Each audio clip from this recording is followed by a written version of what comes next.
Vamos seguir falando agora sobre a queda do helicóptero, gente, em São Paulo, agora com o capitão Roberto Farina, o diretor de comunicação da Defesa Civil de São Paulo. Capitão, muito obrigada por conversar com a gente aqui na CNN Brasil. Uma boa tarde para o senhor. Boa tarde, Muriel. Boa tarde a todos da CNN Brasil. Prazer falar com você novamente. Capitão, gostaria de te ouvir um pouco sobre os desafios. A gente acompanhou durante esses últimos 12 dias, que se estenderam muito. A gente estava nessa expectativa de encontrar a aeronave, de encontrar, de preferência, as pessoas todas vivas. Infelizmente não foi possível, mas gostaria de te ouvir sobre os principais desafios, um pouco desse trajeto, esse percurso que vocês percorreram e uma união por parte das autoridades para procurar esse helicóptero e encontrar o quanto antes, na expectativa, claro, de que as pessoas ainda estivessem vivas. Com certeza, Muriel. Todo esse trajeto, esse trabalho realizado de forma conjunta, interagências, sob a coordenação da Força Aérea Brasileira, começou no dia 31, por volta das 22 horas e 40 minutos, quando a FAB emitiu um alerta de desaparecimento de um helicóptero de modelo Robinson 44. A partir do dia 1º, já o apoio do Comando de Aviação, são os helicópteros Águia da Polícia Militar, estiveram no apoio das buscas iniciadas pela Força Aérea Brasileira com um avião. E o Comando de Aviação entrava com os helicópteros para fazer o voo mais rasante ali. Foram diversas dificuldades enfrentadas ali na região. Nós temos essa densidade, como estamos mostrando ali na imagem, a densidade demográfica, a Mata Atlântica nativa, o avião de pequeno porte também, a cor do avião também acabava prejudicando isso, e um dos principais fatores de dificuldade era a questão meteorológica. Então, desde o dia 31, quando o avião caiu, a nebulosidade na região, a névoa, chuva também em alguns momentos do dia aconteciam naquela região, principalmente na Serra da Mantiqueira, onde aconteciam as buscas. A Defesa Civil ela soltava boletins meteorológicos diários para os pilotos, principalmente do Comando de Aviação, para que eles pudessem se planejar a respeito das buscas ali na região. E ontem, infelizmente, foi o ponto de queda, foi localizado pelo Águia 24. Infelizmente, as pessoas não sobreviveram, mas colocou um ponto final na angústia dos familiares que esperavam ansiosamente informações sobre o que teria acontecido com esse helicóptero R-44. Foi um ponto muito desafiador. Os pilotos do Comando de Aviação são pilotos extremamente experientes, premiados internacionalmente, eles possuem diversos cursos de busca e salvamento, o que fez com que eles localizassem, como na foto, um ponto ali de queda de aeronave que é muito difícil de ser identificado a olho nu por pessoas que não têm o conhecimento técnico nisso, mas que acabaram localizando também esse ponto, essa coordenada de queda. Além disso, da parte aérea, diversas informações foram colhidas através de testemunhos, relatos. O Corpo de Bombeiros da Polícia Militar, a Defesa Civil, a Polícia Militar também estiveram ali colhendo informações com moradores da região, se eles tivessem ouvido ou visto algo relacionado ao helicóptero, até chegar, por exemplo, nessa imagem, na rodovia dos Tamoios, que foi disponibilizado pela concessionária. E depois disso, as informações sobre as torres de transmissão, dos celulares, a triangulação dessas informações até chegar no ponto de queda do helicóptero Robinson 44, viu, Muriel? Pois é, capitão. A gente acompanhando ontem a coletiva de imprensa, também da Polícia Militar, da Polícia Civil, a gente acompanhou o comandante falando que foram mais aí de 100 chamados de pessoas que ligavam relatando avistamento de helicóptero. Queria te ouvir se vocês também receberam esse tipo de ligação, esse tipo de informação durante esse período aí de 12 dias. Com certeza, Muriel. Nós recebemos informações e também de pessoas que estavam tentando, em alguns momentos, fazer alguma busca ali na região. Então, haviam pessoas, mateiros, pessoas voluntárias que estavam ali na região, tentando de alguma forma entender o que teria acontecido ali com a queda do Robinson 44, ali na região, buscando informações, e chegaram muitas informações para a Defesa Civil, e todas essas informações eram centralizadas no Comando de Aviação, para que eles pudessem fazer um planejamento de sobrevoo na localidade. Então, foi chegado a um ponto em que Paraibuna, a região de Paraibuna, era um ponto bem quente em relação às informações, divisa ali próximo, né, com São Sebastião, entre a rodovia Mogi Bertioga e a rodovia dos Tamoios, próximo ali da rodovia dos Tamoios, entre o quilômetro 54, 55, e até chegar nesse ponto de queda da aeronave.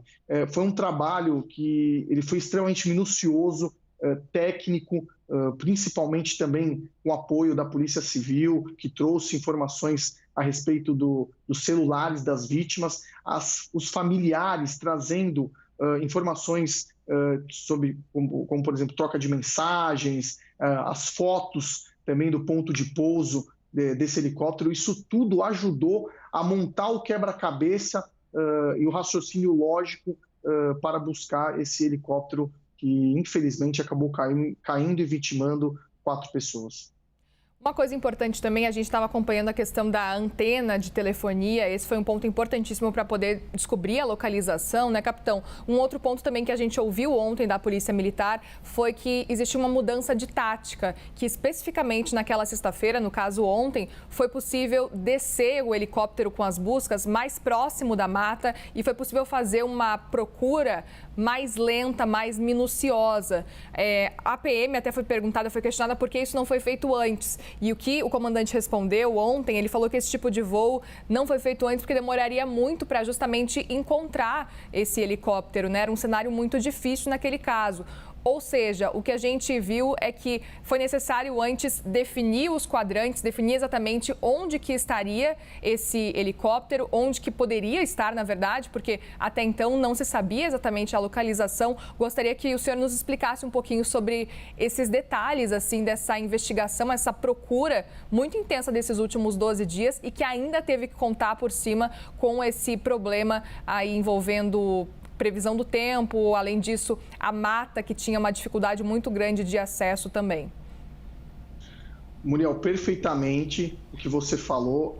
O cone de buscas ele foi diminuído, por exemplo, de 5.000 quilômetros quadrados para 500 quilômetros quadrados. Então, o início das buscas era muito grande. Nós tínhamos ali buscas que começavam em Salesópolis, iam até São Luís do Paraitinga, Ubatuba, descia para São Sebastião, Biritiba-Mirim. Então, o raio de buscas inicialmente traçado pela Força Aérea Brasileira era muito grande.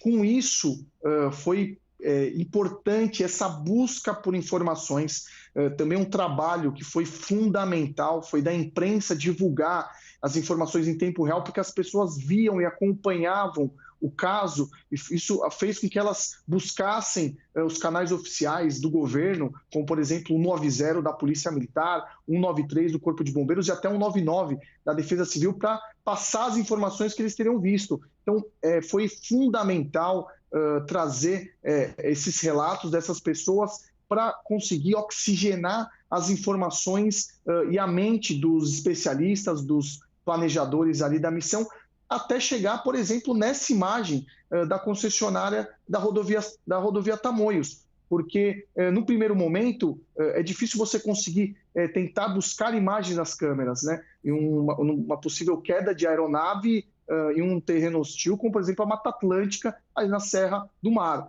Mas posteriormente, entendendo que as pessoas tiveram um avistamento ali próximo, perto de um horário que foi traçado, que poderia realmente ser informações fidedignas, em que pese muitas informações foram filtradas e checadas e rechecadas, até chegar, por exemplo, nessa informação da torre de transmissão, diminuiu essa área de busca e, a partir disso, era possível iniciar esse sobrevoo mais rasante, porque esse sobrevoo, Muriel, ele é muito perigoso e, em que pese, os pilotos do Águia são extremamente especializados, eles têm um treinamento 5 vezes maior do que as horas de voo de um piloto civil.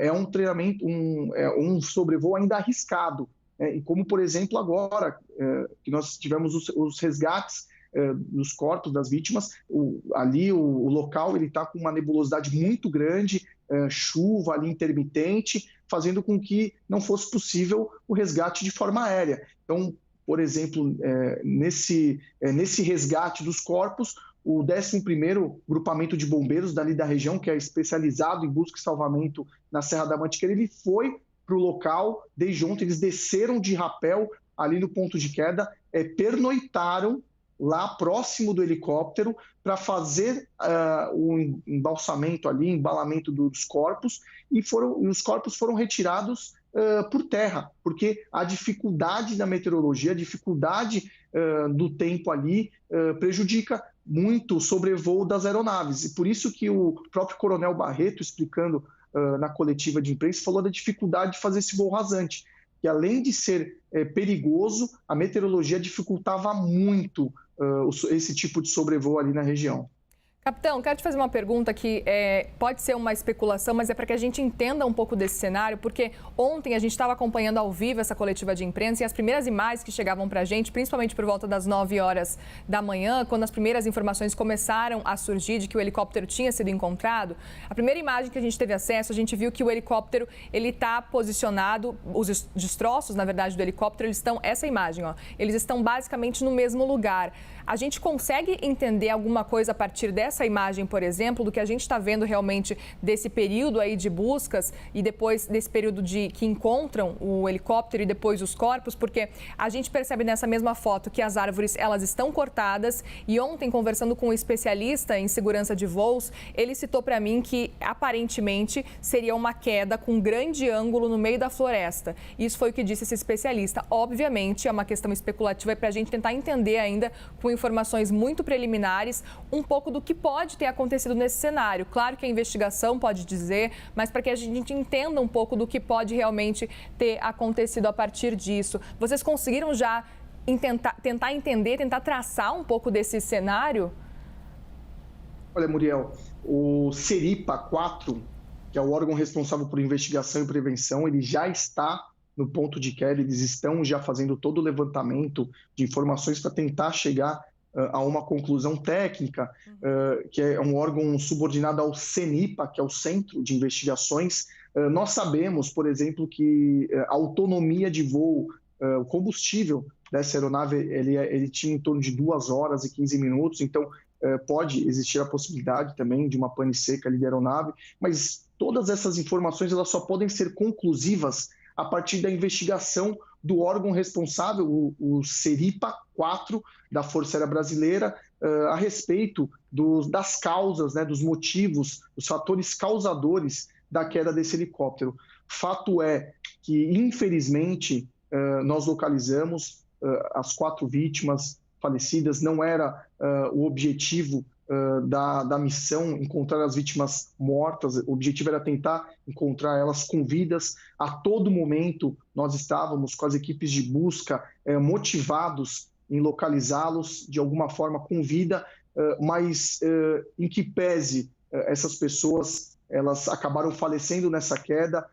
a gente acaba encerrando essa angústia dos familiares que não tinham informações sobre o desaparecimento dessas pessoas, estavam ansiosamente esperando durante 12 dias alguma notícia, e muitas vezes, em muitos momentos, as equipes do Comando de Aviação que se conversaram, tiveram reuniões com esses familiares, não tinham ainda informações concretas para falar, olha, nós encontramos algum vestígio, encontramos algum ponto. Então foi um momento muito angustiante que o Águia 24, ao localizar esse ponto de queda, em que pese as pessoas foram localizadas sem vida, isso coloca um ponto final na dor dessa família, que agora é um luto, né? Que eles vão agora ter oportunidade de velar essas pessoas falecidas, fazer um enterro digno, mas é uma resposta que é dada não só para a família,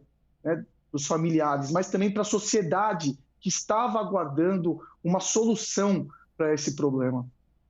Capitão, importantíssimo te ouvir falar esse ponto também, esse cenário que ninguém esperava, ninguém queria que isso realmente tivesse acontecido, que fossem encontradas as 4 vítimas já mortas. Um outro ponto que eu gostaria de ver com o senhor é com relação àquela imagem, aquele vídeo que foi obtido de uma das passageiras, que mostram que até então o piloto teria sim chegado a pousar em uma mata.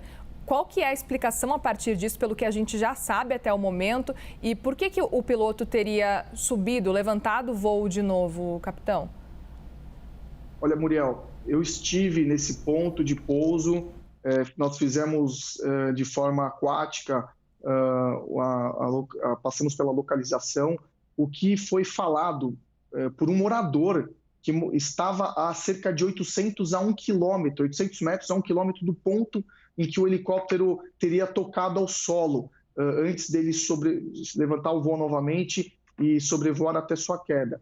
Ele falou que ele chegou a visualizar o helicóptero pousando, porém, era muita nebulosidade ali, a névoa era muito grande, então ele enxergou apenas as pás do helicóptero e o helicóptero aí que estava lá não conseguiu enxergá-lo. Então, provavelmente, né, o piloto, por não ter a visibilidade total, ele pode ter tentado sair desse local, não teve essa visualização total, fazendo com que ele levantasse novamente o voo e, infelizmente, teve a sua queda alguns quilômetros dali.